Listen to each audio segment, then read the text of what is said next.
MarzGurl. And I'm JoshKnightTheFirst. And welcome to episode 52 of MokkoriPlay, the only podcast dedicated solely to all things City Hunter. On today's podcast, we're going to cover Season 2, Episode 1 of City Hunter, titled Ryo's Her Future Husband. Her horoscope says she will meet and marry him, Part 1. Yay, welcome to Season 2. Season 2, everybody. We are now in City Hunter 2. Which is City Hunter Season 2. Like, yes. Let's just be honest. I don't know why they put a number on it. Like, it's just a continuation of what was already happening. Like, I know it's nowhere near the same thing, but I remember when I was in college, and now I know I'm dating myself and I'm becoming older, when Naruto went into the second season, I remember there was that little special that they aired. There was a special episode in between Season 1 and Season 2, but then they didn't treat it any different. It just meant we got a new opening, and I remember we watched it all as a block in my anime club there in college, and we were like, okay, but this is still the same show. Like, nothing else has changed. Like, this is a really awesome thing that we've got now with Asian Kung Fu Generation. That's the first a lot of people had heard of it, and it's like, yeah, but this is still the same show. Like, they didn't have to change the name to Naruto 2. That's what Boruto is for. No, that's what Naruto Shippuden is for. Oh, no, you're right.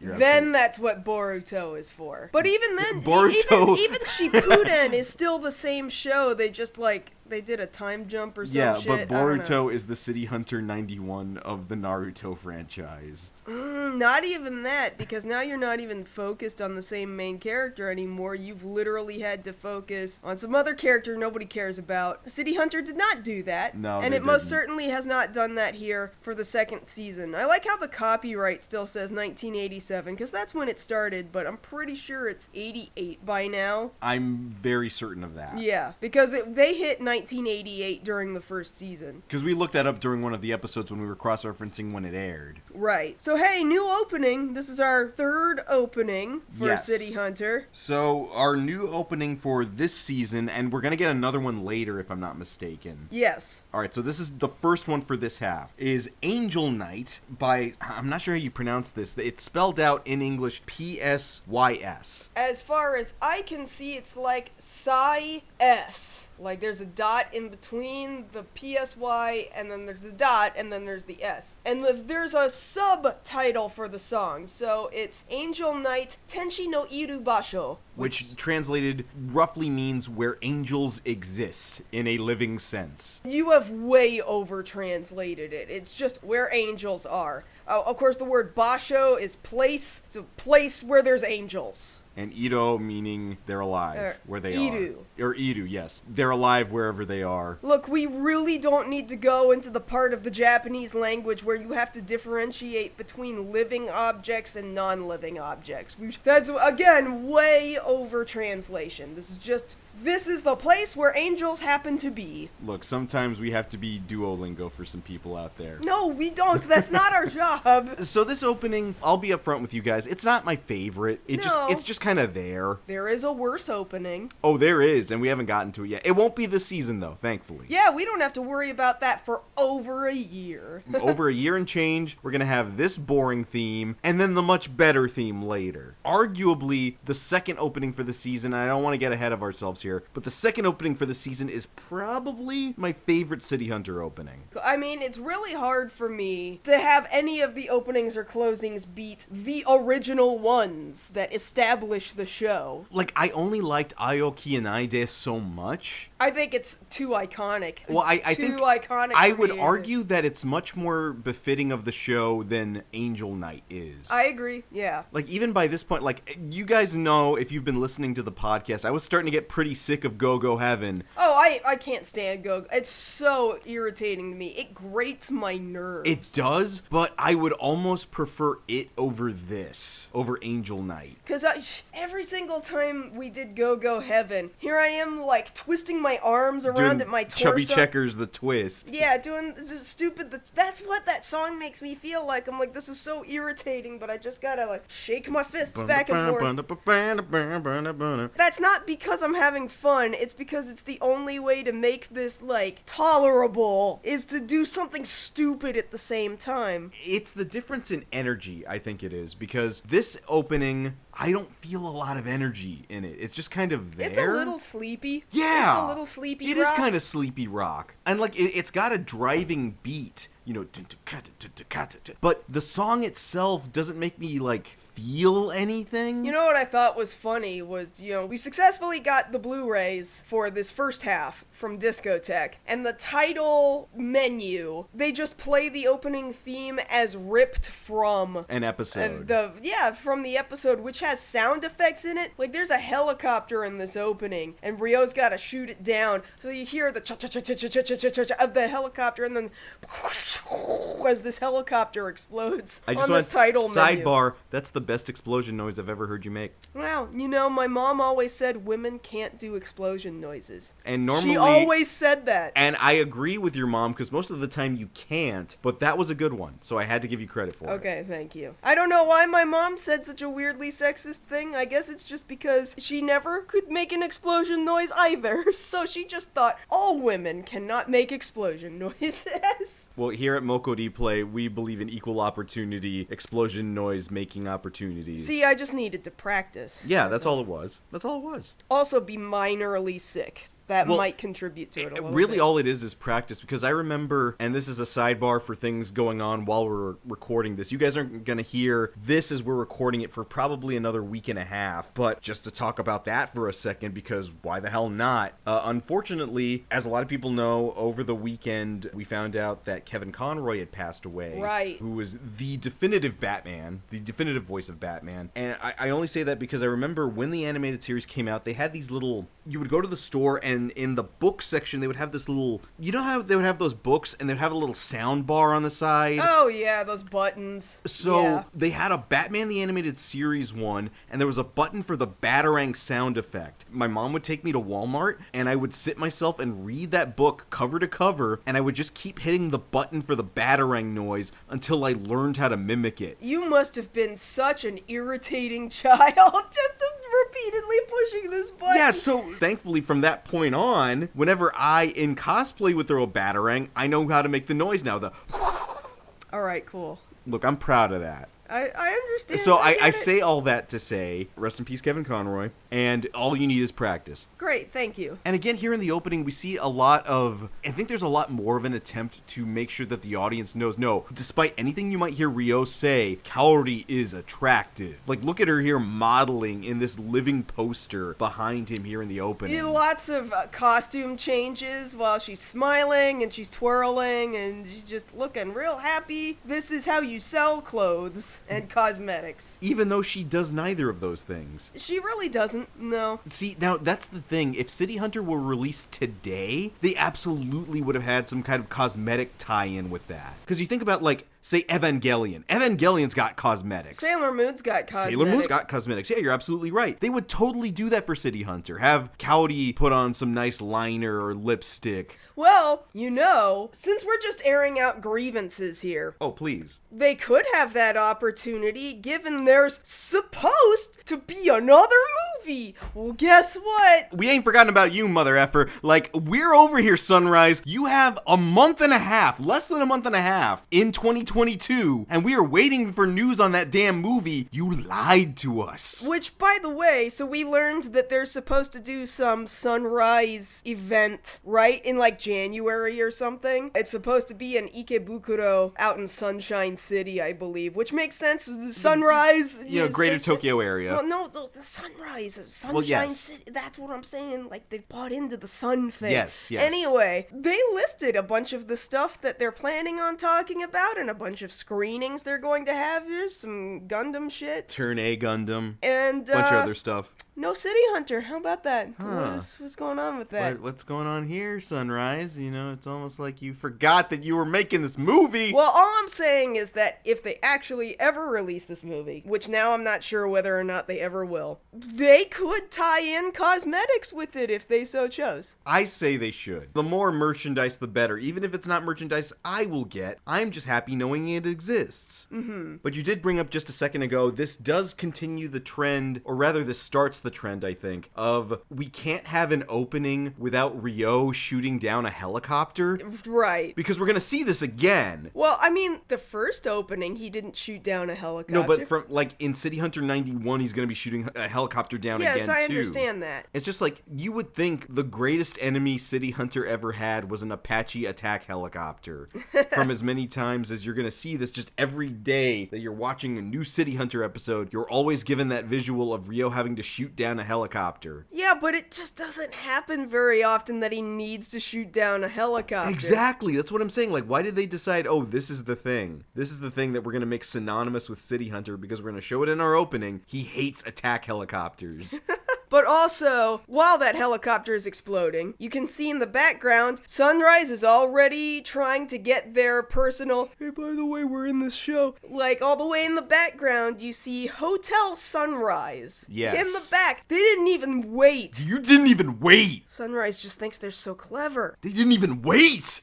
Like, I don't know why that makes me so upset. Like, we can't even get into the episode proper, and they're already trying to self-insert themselves, even though we know it's your show. What the hell, Sunrise? I mean, yeah, like their name is literally in the opening credits, and then down in the copyright information on the title screen, and then they had to put their name in there again. But then that's not the only instance of them being sneaky, so the episode proper starts. Oh yeah, we should actually talk about the episode itself. Yeah, we've been talking for I don't even know how long now, and we need to calm the hell down. Look, we haven't been at this for a week or two. We're just getting it all out. We're just working it all out. It's fine. So they're in Shinjuku, you know, as they tend to be, because that's where they live, standing in front of Shinjuku Eki, so that's Shinjuku Station, the train station, the main train station in Shinjuku. There have since been more stations built in that city, but that's the big main one. So both Ryo and Kaori are standing outside on the sidewalk, passing out flyers like, hey, hire City Hunter, we will do literally any job. But like, before we get too much into that, the camera is panning down from the skyline, and there's just on a sign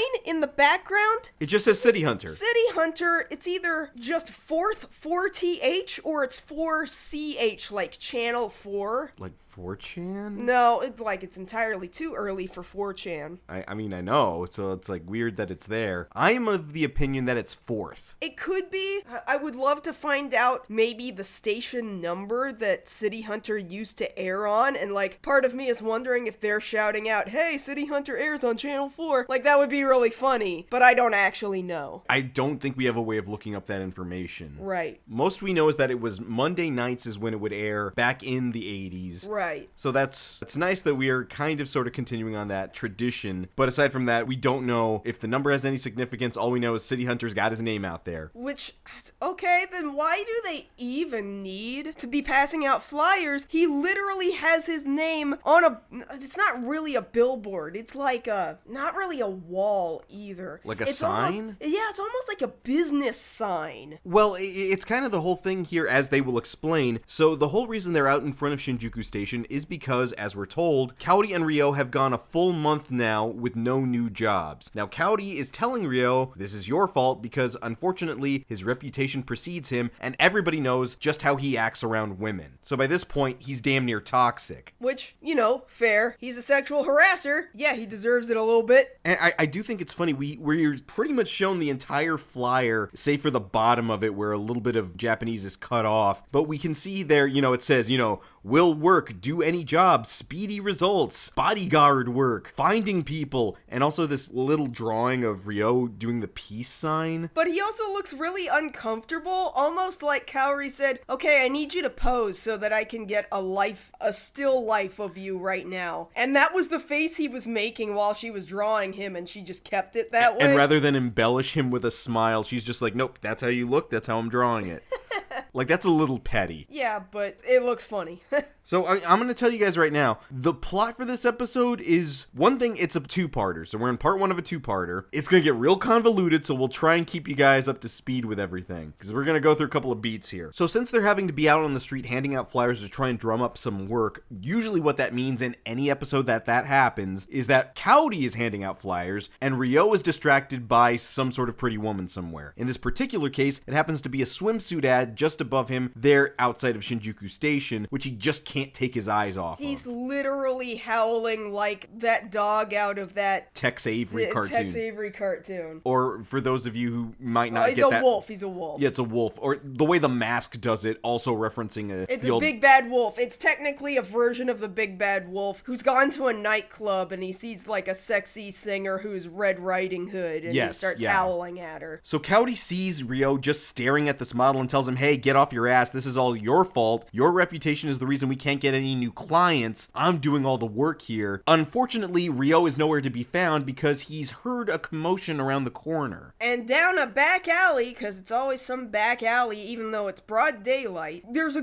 teenage girl being harassed by a bunch of dudes. I mean, that's already skeezy to begin with. 3-on-1 is unfair no matter how old you are, but this is clearly a teenager. Right. And these dudes are very, very pushy, and Ryo decides to go ahead and step in and help the girl. Not knowing it's a girl, he's under the assumption that she's much older because he hasn't gotten a really good look at her. So his first inclination is to shock these men by sexually harassing them. Okay, so he's an equal opportunity sex pest. Maybe, but to be fair, it's a solid opening gambit to throw the guys off by having them immediately lose gay chicken. That's true. Ryo, shockingly, for as sometimes homophobic as he is written, which is very unfortunate, he also actually wins gay chicken a lot. A lot. And having had a friend who had that same kind of personality in high school and college, that person will always win. If you have no fear and if you're very confident with yourself, you will win every time. Yeah. And so what Ryo's doing is the first guy, the apparent leader of this group of 3 dudes picking on a teenager, he starts rubbing his butt and groping his chest. And it's like,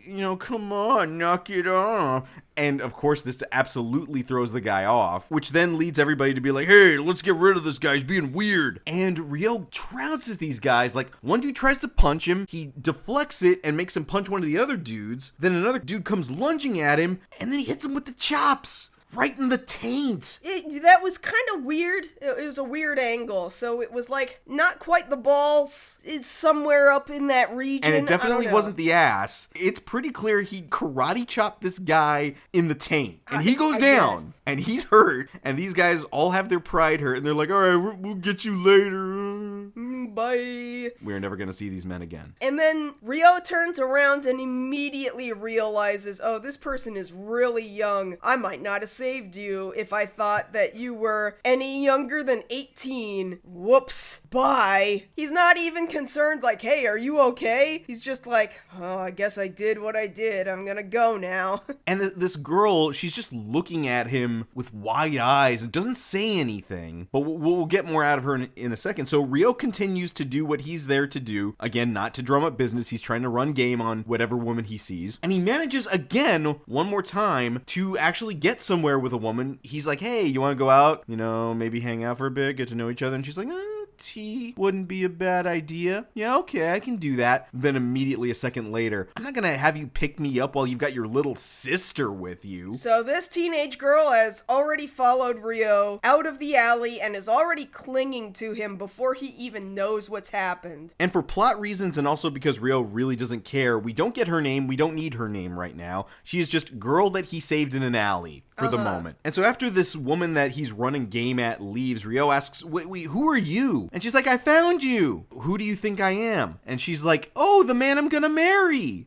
Cool. Ryo's not very thrilled about that because we've established a few times he, thank Christ, is not a pedophile. Like, there have been times when the writers have kind of tried to dabble in, maybe he might have some tendencies. No, if he really thinks about it, he's like, I would really prefer not to dip into the children's pool. I mean, this episode really nails that home. Yeah. Because, they go to a park. I guess Ryo figures, okay, maybe she's a little traumatized. That's why she's clinging to me. Here, let me get her some soft serve and then ask her a couple of questions. First question, how old are you? And she tells him she's 16. Well, she says, I'm about to be 16. Oh, okay, all right. She's about to be. So she's 15. Yeah. Right? And he's like, no, that's no good for me. That is way too young. I am not interested in this conversation or anything you have to say. But she then proceeds to prattle on about why her horoscope has determined that Ryo is most definitely the correct person that she has in mind to get married to later, on top of when they will get married, how many children they will have, what their names are. It's absurd. It's ridiculous. Well, it's not just that. It's their names, their date of birth, how long they're going to be married for, the date of Ryo's death, and then her death not too long after. She has their entire life planned out just based off her horoscope. I mean, I know people like that. I mean, like, if that's what you're into and that's what you believe, cool. It's just like, when you just spring all of that on someone, you're really likely to turn them off, is all I'm saying. Oh, I agree, but she's also 15 and probably very awkward and doesn't know anything. Well, you would think, but, Ryo steps aside for a second like, man, this is a lot from this 15-year-old. I need a drink. Let me get a not Coke from this vending machine over here. And mind you, this is an older can, so this is one of the ones where, kind of like cans of tomato soup, the entire pull tab peels off. Yeah. Right. So the girl walks over to him and asks, oh, what are you doing? I was talking about all this. And he's like, oh, well, I was just wondering about what kind of wedding ring I should get you. Because unfortunately, and here he actually sprinkles in a little bit of the truth there, I'm actually out of work right now and I'm not really financially well off. So this is the best I can do for you. And he takes the pull tab from the not Coke he just drank and puts it on her finger. Which, I mean, a 15-year-old doesn't need a more expensive ring than that. Yeah, but it's not the first time in this series that Ryo has done that, used something else as a stand-in for an engagement ring. I don't remember the last time. The last time was in the, what's going on? What's going on? Oh, yeah, that happened. Yeah, with the brass knuckles? Yes, I remember. So Ryo tells her, yeah, that's the best I can do right now. I'm too poor for you. You're better off without me. Bye. And just books it out of the park they're in. Which, I mean, that's the correct answer because what the hell? He's like pushing 30. Yeah. Which, I mean, we don't know that yet, but we're pretty sure he's pushing 30. And the rule of thumb usually, if I understand it correctly, it's your age, divide it by 2, and then add 6? Is 7? Or 7. I think it's 7. Or 7, yeah. Half your age plus 7. Half your age plus 7. And that's not going to work here.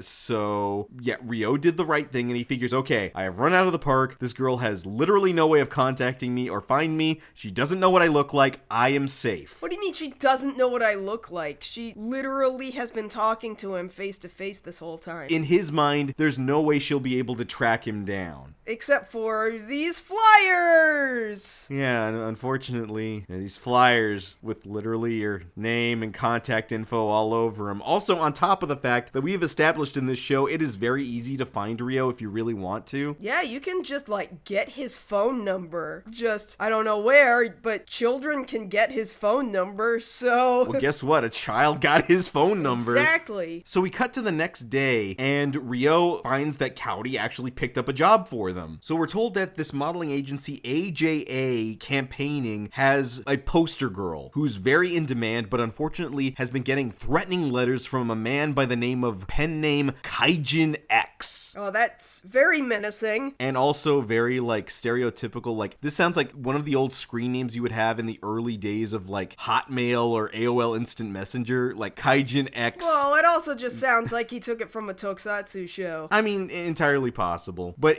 the whole point here is it sounds like a kid came up with it. Oh, absolutely. Because he pulled it from a children's show. I promise you. So this note that Kaijin X has left the agency, it's done in, your very stereotypical... We've cut out pieces of newspapers and magazines and glued them to another sheet of paper. Saying basically, don't let this girl... And we're told what the model's name is. Her name is Akemi Tezuka. So Akemi. Don't let Akemi debut, otherwise you guys are going to be in a lot of trouble and she's going to be in danger. That sounds bad. And so apparently this production company has put a lot of money into producing Akemi, not only as a model, but they're trying to develop her as a talent, which over there in Japan, like that means... musical talent. Well, yeah, they want her... Also to act. Well, yeah, in Japan, they use the blanket term talent for somebody, but yeah, usually that means all of those things. We're gonna put you in front of cameras and microphones all over the place. Yeah, we're gonna make you sing, we're gonna make you dance, you're gonna show up on variety shows. You're just gonna be extremely marketable in every way. And that has to be what happened because you signed a contract and you can't get out of it. I mean, I'm going to assume 15-year-olds don't make very good business decisions usually. Also, on top of that, even covering the show in 2022. Well, Japanese agencies are extremely predatory. Well, yeah, I was going to say that hasn't changed. It really hasn't, no. Korean agencies as well. I mean, it's kind of just that culture of really marketing the shit out of these teenagers. And these companies are basically like, no, we own your ass. Yeah. And you will produce for us. And if you stop producing for us, then you owe us money. That's usually how that goes. And so Ryo decides, okay, well,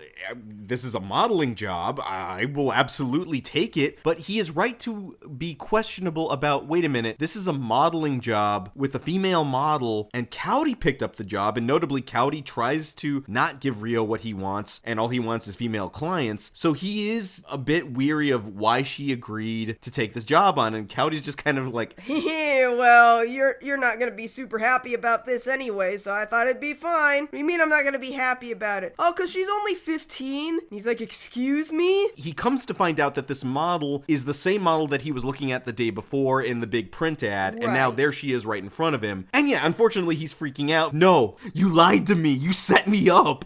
And Cowdy's just there like, yeah, you touch her. We're calling child services. You asshole. It reminds me of that movie Fanboys, where they all have to travel across the country. Oh, yeah. When they get to, what is it, Austin? They get to Austin, and they go in this coffee shop, and this dude swears that he's been chatting with this woman who's supposed to be hot like Agent Scully. What's her actress? Gillian Anderson. Gillian Anderson. She's supposed to be hot like Gillian Anderson, and he gets there, and it's this little girl waiting for him at the coffee shop, and he's like, what are you, 12? And she's like, I'm 10. And he runs out just screaming.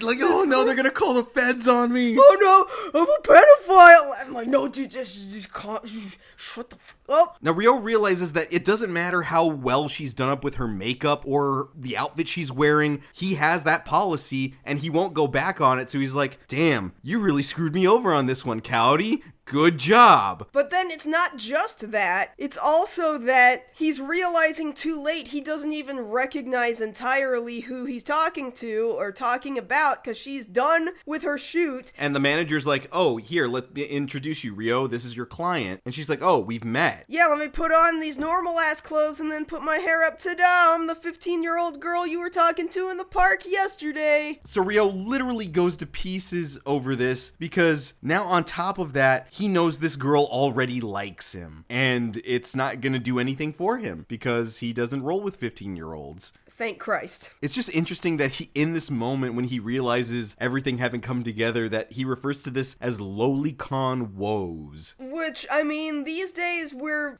sometimes literally translating as pedophile woes. This shouldn't even be a struggle, man. It should just be this very hard line, very no, this is not difficult. Just tell her no. Now, in favor of telling her no, the manager somehow just at that moment realized, oh, wait a minute, you're that city hunter with that reputation. Well, I certainly can't have you protecting this little girl. And Ryo's like, all right, great, thanks. Nice to see we're on the same page. And Akemi's telling them, no, I only want him protecting me. He's supposed to be my future husband. Okay.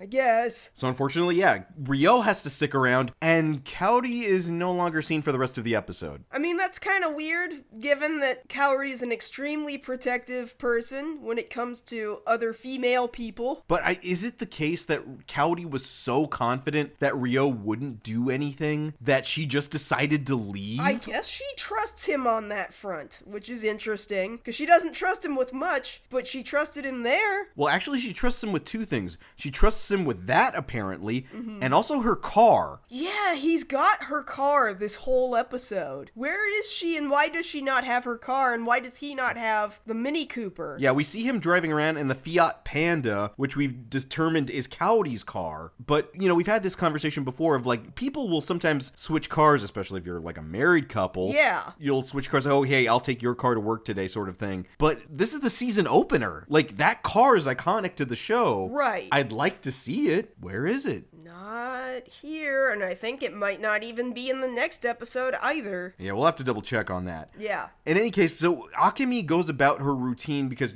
she's still technically on the clock here at this production studio or whatever, and she's going through dance training, she's going through vocal training. She's not very good. Oh, she's just screaming in a way that is not even melodic. And so once she has a break, Ryo questions her about, so what is it exactly that you're doing here? I don't quite understand. She's like, well, to be honest, I don't have any interest in singing. This isn't what I really want to do. And Ryo's trying to figure out, put everything together like, well, clearly you're so wrapped up in all of this, you have no idea that you're being targeted right now. I'd better go ahead and check on you. So, all right, Akemi, tonight I'm going to stay at your place. Which actually makes her really nervous and uncomfortable. Which Ryo's like, why is she nervous about this? I'm supposed to be her future husband. In fact, he's trying to comfort her over stuff this whole episode, and she just wants to pull away. At one point, she slaps him in the face for getting a little bit too close. Yeah, so there's kind of this weird dichotomy between saying, oh, you're my future husband and this is our life together, but then not being okay with physical touch or being too close to him in proximity. But either way, she finally kind of relents, and he goes over to her apartment. And she's got one of these really nice high-end apartments. And lives without parents, but does have a family member. But also, where are the parents? Oh my god. But either way. This happens sometimes where, in cases like this, where a kid is basically, for lack of a better way of putting it, sold off to a production company. Like, they house them, they take care of them. That does happen. So it's certainly in Korea that happens, yeah. Yeah, so I imagine it's the whole thing that they say they have put an investment in Akemi to where, if we're putting up for your room and board, you have to pay us back, basically. Well, what's crazy is that they're also housing her brother? That shocks me. That would shock me if that was part of their deal. I mean, maybe that's something they worked out with the parents. I guess. Yeah, so Ryo's going over to her place, and they're riding the elevator up, and they've got bags of groceries in their arms, and there's one thing Sunrise didn't forget, and it's that they have a partnership with M&M's. Oh man, the M&M's are back again. Yellow bag, so they're peanut M&M's. And it wasn't even Cowdy this time, but they made sure right at the top of that bag, you can see that M&M's logo. Very clearly. Also, just that loaf of bread sticking out the top of a bag. Like all good shows need, because nobody buys normal loaves of bread. They all have to be like baguettes. French baguettes. People on TV eat so much fucking French bread.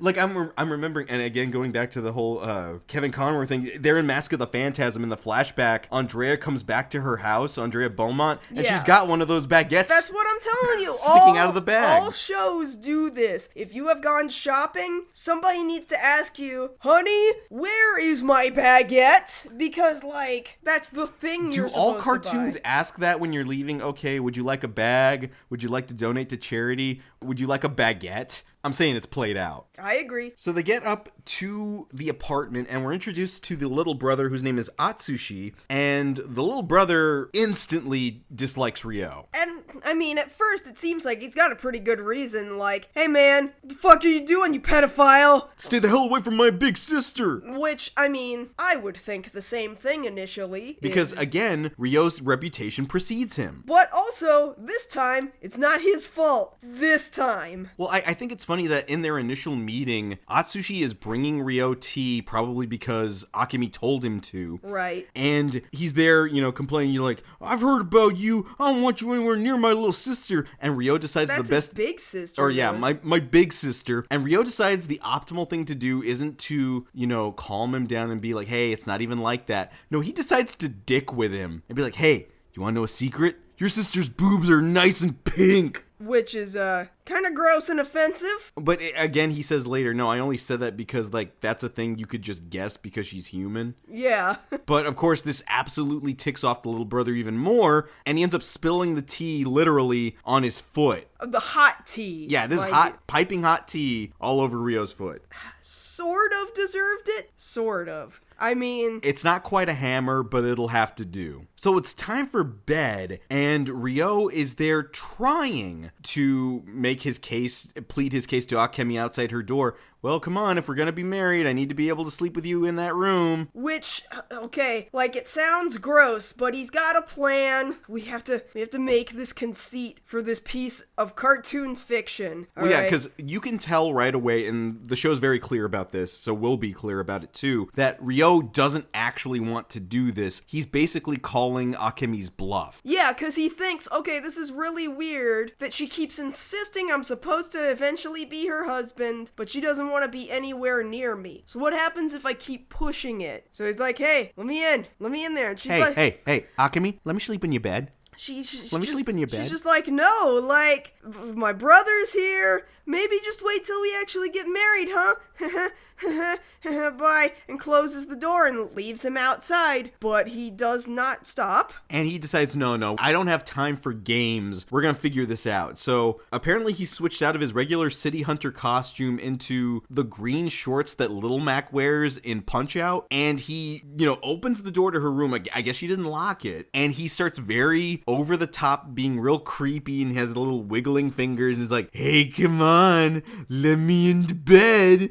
Come on, aren't we supposed to be married? Which sounds very Sex Pest-like and very predatory, but she screams and throws the covers over her head and is like, oh my god, no, who would want to marry you? Which, she let it slip. She doesn't really want to marry him. He immediately stops and just sits at the edge of her bed and is like, that's it. That's all I needed to hear, because I knew you didn't actually want this, so what the hell is really going on? So Ryo immediately gets dressed again, thank God. Because, again, this was just an act because he wanted to get to the truth. Yeah. And asks her, okay, are you ready to go ahead and tell me what's going on here? And she explains to him, well, alright, in truth, I never wanted to be any sort of idol or actress or anything like that. My real passion is photography. Like, if you look around my room, I've got all of these books, I've got all of these lenses and cameras, and like, I really want to take this seriously. And the whole reason I signed up for the modeling agency was because I wanted to get into the frame of mind of the subject of photography. And I thought that was going to work, but it turns out that they really wanted me to keep doing this because apparently I'm popular, and it's taking away from everything I wanted to do. And Ryo kind of finishes her thought, okay, so you decided that if you roped me into this, I'm your ticket out. Because she's like, yeah, because like most idols or talents of a certain age, especially if you're a teenager or early 20s, my contract has a no marriage clause. She also follows it up with saying, well, I also figured if I tried to get out of our relationship, it wouldn't even bother you any, because you're not even interested in children to begin with. So even she says she's aware of this. Which, thank God, we keep solidifying, that's right, Ryo doesn't like children,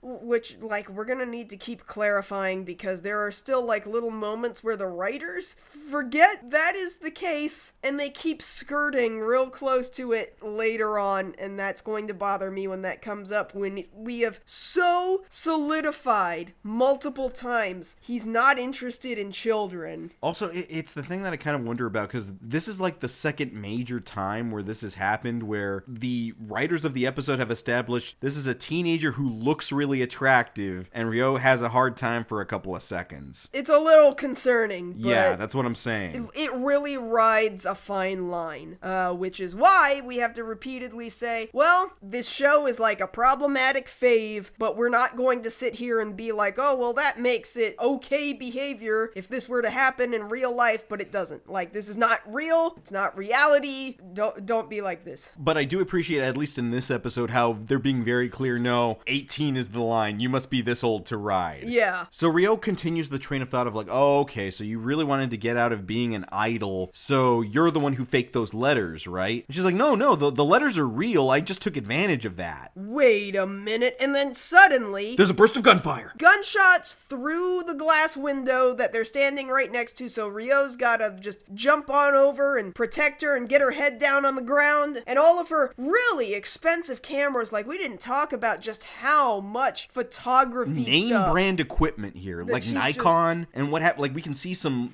labels there. We did not see Nikon. In the next episode, we're going to see Nikon or something like that. Or no, we're gonna see Canon.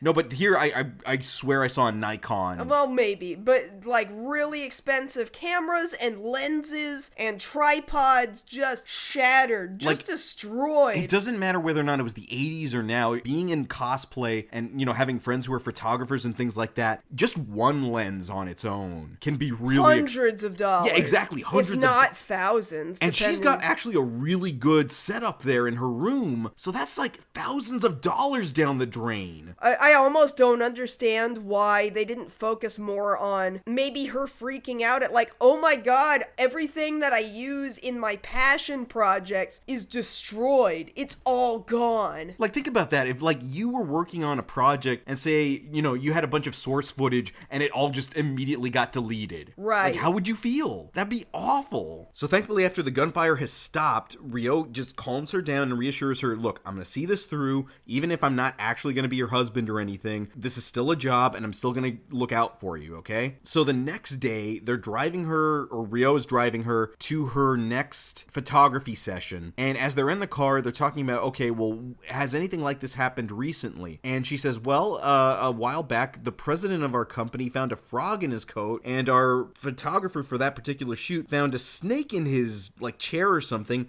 And it's funny because they both individually don't like frogs or snakes. Huh, that seems suspicious. Suspiciously childish. So they get to the shoot, and the new photographer is there basically just being a photographer and directing Akemi, okay, pose like this, a little more like this, turn this way. And they've brought Atsushi along, the little brother. Right. And he's not having it. Well, yeah, he is freaking out at the camera guy doing the session, the photo session. Like, this guy's an even bigger pedophile than you. Let me at him, let me at him, let me at him. You know, Ryo's having to hold him by the collar, like, calm down, Tiger. And he's just getting madder and madder and more upset. And he ends up pushing Ryo back into that photographer's chair, which we're seeing is apparently booby-trapped, because as soon as Ryo sits in it, it immediately gives way and has a cord wrapped around it tied to all the other lights there in the session. Everything comes down. It all comes down, all on top of him directly. A whole ass light fixture lands directly on his head. It's awful. And on the light fixture is signed the name Kaijin X.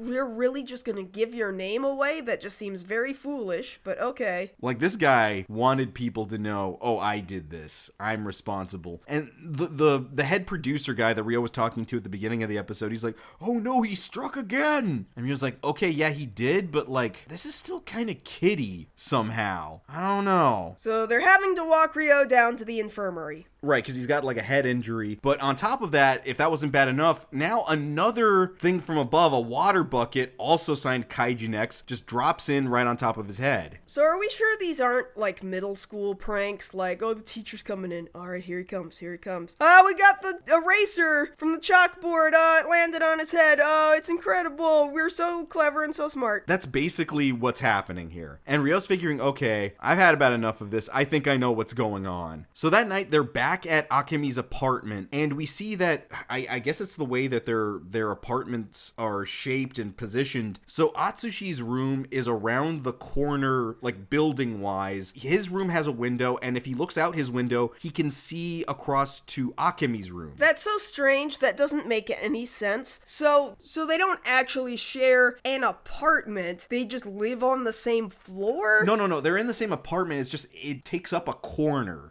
Yeah, I just, what a weird design. It's not an entirely uncommon floor plan. It's just really convenient for what's happening in this episode. So Atsushi's looking out of the window, and he sees two silhouettes across the way in Akemi's room. Right, and they appear to be Ryo and Akemi, like being a little bit too close, and he is very upset about this, as usual. But this time we see he's packing heat. Which really makes you think, oh, okay, so it was you who initially shot the place up to begin with. But Ryo busts in and he's like, haha, gotcha, bitch. And he's like, all right, you need to stop playing around. put down the airsoft gun. I know airsoft when I see it. And so initially you're relieved, like, whew, it wasn't even a real weapon to begin with. It was just airsoft. And Rio is having to confront this kid like, look, I get that you're upset about this, but, like, you're a little too upset, man. And little brother is just like, well, that's because nobody is supposed to love my sister but me. And we're both over here like, oh, not again. So this is more problematic than Rio, okay? I know Rio's a creep,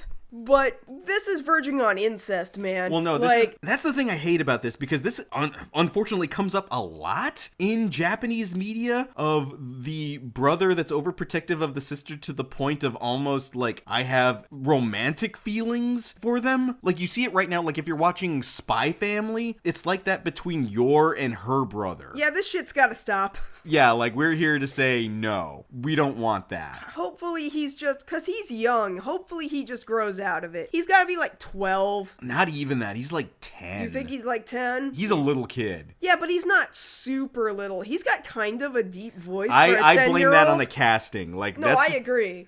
Like, they cast a really deep-sounding 10-year-old. So anyway, Rio is like, okay, well, so maybe don't be fucking shooting up your sister's room. That's already bad enough. But here's the problem. It wasn't just you. Somebody else decided they were gonna start shooting up your sister's room at the same time. So there is somebody else still actually after her, because guess what? I found this bullet. This M16 shell casing. In the room. So Rio explains, look, you were using BBs. BBs are strong, but they're not strong enough to do the damage to the room that we see over there, like losing all that equipment. The BBs would have damaged stuff, but not like absolutely shattered things. Right. Only a bullet could do that. We're given a hint of a guy over on the other roof who we're going to be introduced more to next episode, and we're left on that cliffhanger as Rio is just staring at Atsushi. We've got the freeze frame zoom out. That's the end of the episode, but it also introduces us to our new ending theme for the show. Which, like, the first time I heard it, I was just really mad that it wasn't Get Wild anymore. For a second. But then it turned out, like, the song's not so bad, and then I'm listening to the vocalist, and I'm like, wait a minute, do I know this guy? Yeah, so our new ending theme is called Supergirl by artist Yasuyuki Okamura. And when we heard it the first time, I was like, man, I'm really digging this song. But you heard it and you're like, wait a minute, I've heard this guy before. Yeah, so I go and I Google him, and I'm like, wait a minute, I've seen the music video before, and I just didn't know it was attached to City Hunter. Wait, I've seen this guy before.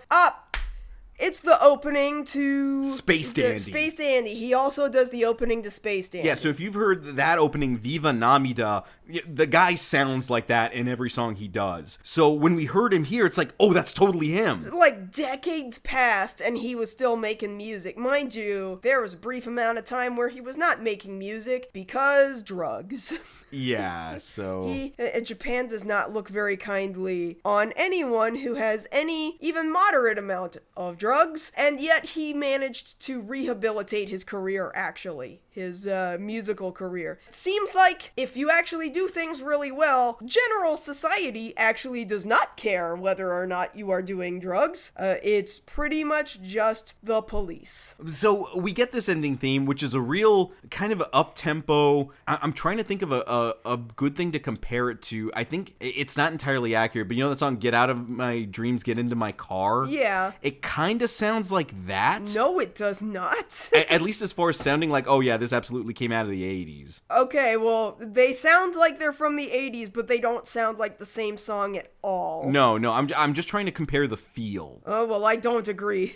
I don't think they feel the same. Like, it's not slower, but it is more, it's a little smoother insofar as, like, it's smooth synthesizers. This is not a rock song. No. This is not necessarily trying to pick a girl up. The thing I like about this song, like, compared to a lot of the other ending themes is, I guess it's really just based in his delivery. It's real easy to sing along to. Like, his enunciation is so clear. Like, I remember when we were first watching the show just to watch it, I think it only took me about 3 episodes before I was singing along with it. Like, it's a real catchy one. It is catchy. It caught on with me quite a bit. Nothing is ever going to be be Get Wild, but this is easily second or third best opening. It might tie with the other song that TM Network does later on. Right, that'll be the second ending thing for this season. Yeah, this season's endings are good. And like this one, I argue it's a banger. Like you said, you can go look up the video over on YouTube. Dude's real young there. Yeah, I was freaking out like, oh my god, he's like a kid. He's a baby. And then you look at him, if you want to compare to a live performance of him doing Viva Namida from Space Dandy, he's like, oh, you aged pretty well. Good job, man. Must be all them drugs. Straight through the drugs. He aged straight through those drugs. And yeah, like, I would say this is probably, like, if I wasn't biased to Get Wild, I would say this is my favorite ending theme. It's pretty close, I'm not gonna lie. It's also just really good ending animation, too. Yeah, like, everything's done with kind of a, old Hollywood. Yeah, that's what it kind of evokes, that older feeling. Like, there's not a lot of color in it. But a slightly muted color palette, yeah. But it's all very cool. It's got a very cool feel to it. Yes. Like, the animation, I think, matches it more so than anything else. So for this first batch of episodes here in City Hunter 2, where we're given Angel Eyes and Supergirl, I could care less about Angel Eyes one way or the other. I was always ready to get to the end of the episode so I could hear Supergirl again. Yeah. But yeah, that's it. That is episode 1 of this two-parter. Oh man, there's gonna be a lot of two-parters this season. Yeah, so we've said this before, and now we're actually in it, so we can tell you guys again. City Hunter 2 is notorious for 2 and some 3-parters. Like, they really try to do a more connected narrative this season. Well then, I guess it's a good thing that we're coming back in on this season by dropping a couple of episodes at once, because then you can just plow through these two-parters with us. Yeah, we'll do our best to try and keep you guys up to speed with that, because this is a lot to get through as far as the plot goes of like, oh, trying to get work. Oh, it's the girl that I saw on the poster. Oh, I saved this completely unrelated girl. Wait, she is related. Wait, it's not what I think it is. Wait, this guy is actually her brother. Wait, there was actually a shooter. Like, the There plot. wasn't a shooter. Yes, it was. It was her brother. Well, no. Yes, it was, but it was also another shooter at the same time. Like, that's a lot. Yeah. In 20 minutes.